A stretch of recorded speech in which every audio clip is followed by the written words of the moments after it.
Welcome to Season 2 of the Elevate Your Call to Service podcast. Here we provide tips, tools, and resources to help law enforcement officers succeed at work and in life. I'm your host, Michael McIntosh, retired sheriff and current bureau chief in the Denver metro area.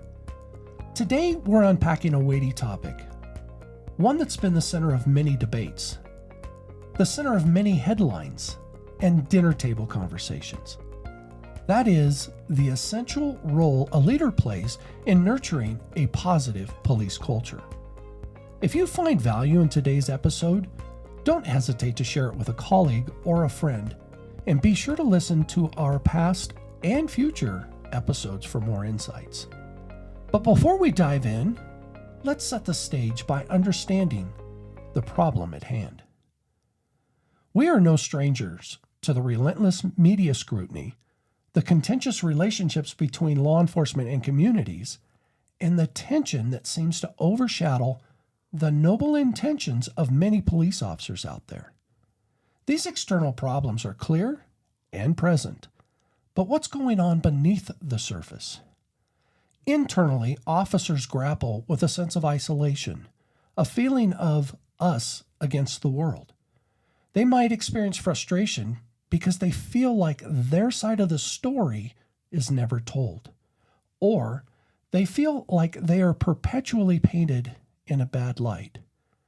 And then there's the philosophical dilemma. Aren't we the good guys?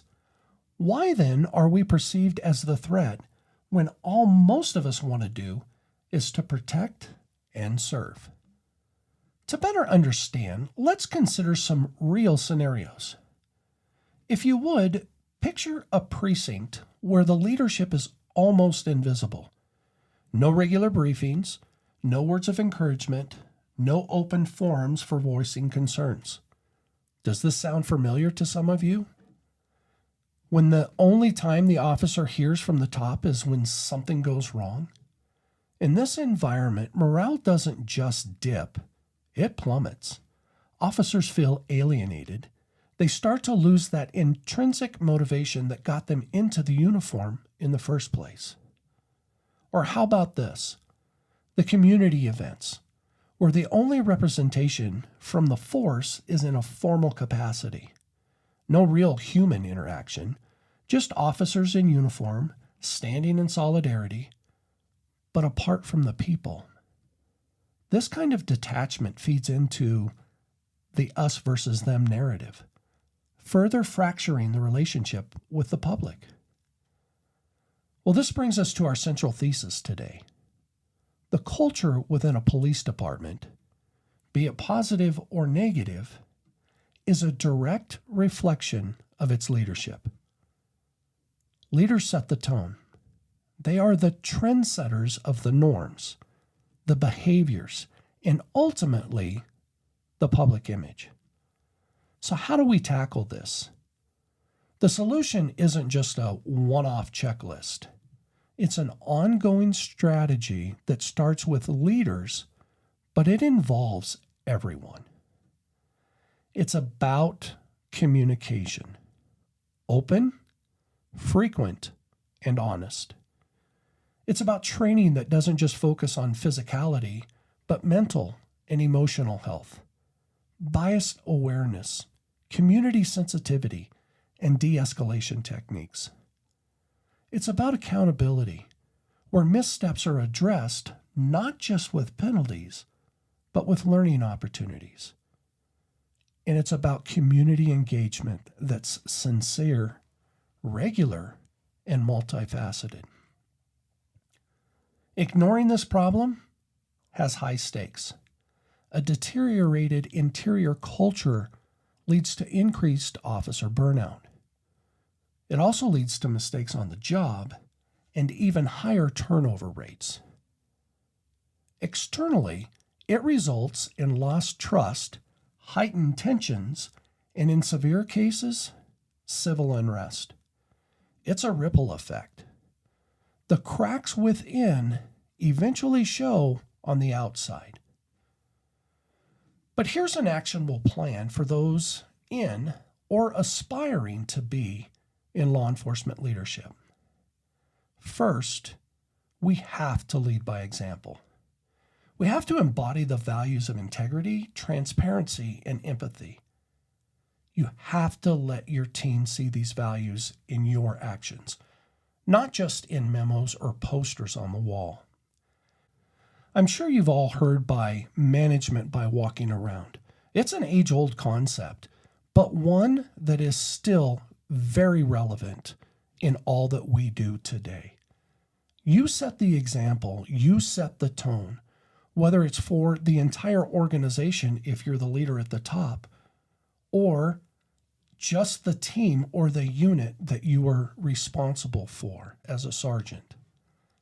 Second, establish open communication channels. Create environments where officers can speak freely about their challenges and concerns without fear of repercussions. That true open door.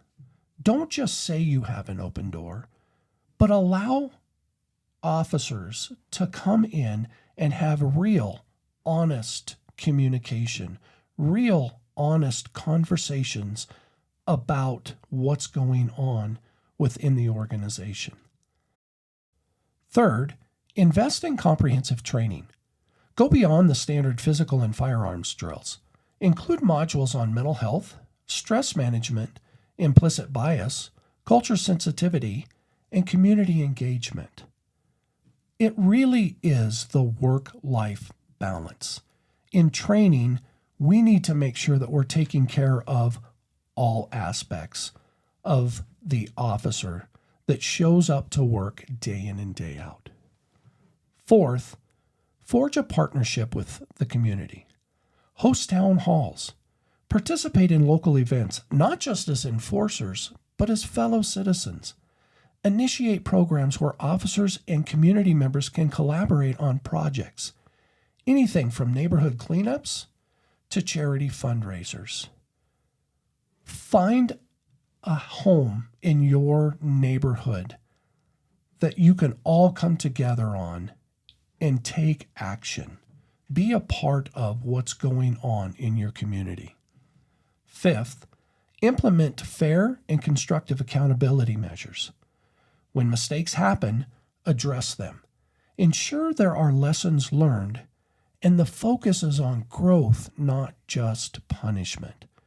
These are awesome opportunities to have mentoring moments where you can allow the deputy or the officer an opportunity to grow from their mistakes and not have to worry about the punishment that might follow.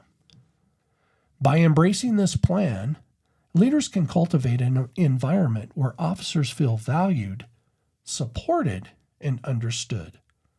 This positive internal culture reflects externally, leading to improved relationships with the community, more effective policing, and a restored faith in the badge.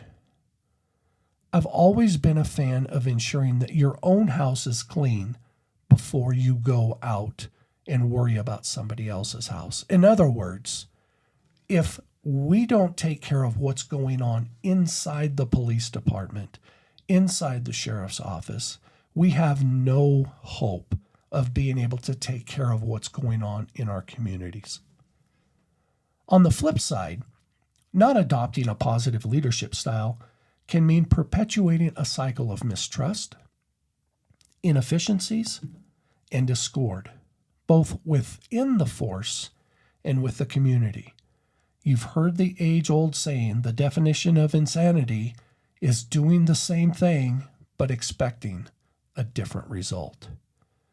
Remember, if you're considering stepping up into a leadership role, our freebie, 10 questions to ask before putting in for your next promotion, is essential. It's tailored to help you understand if you're ready to take on the mantle of leadership. So let's be the change we wish to see, one step at a time. If this resonates with you, share this podcast. Listen to more episodes for continued learning and apply these steps in your daily professional life. Every big change starts with small, consistent actions. In closing, Our discussion today circles back to one undeniable truth. The role of a leader is paramount in shaping a positive police culture.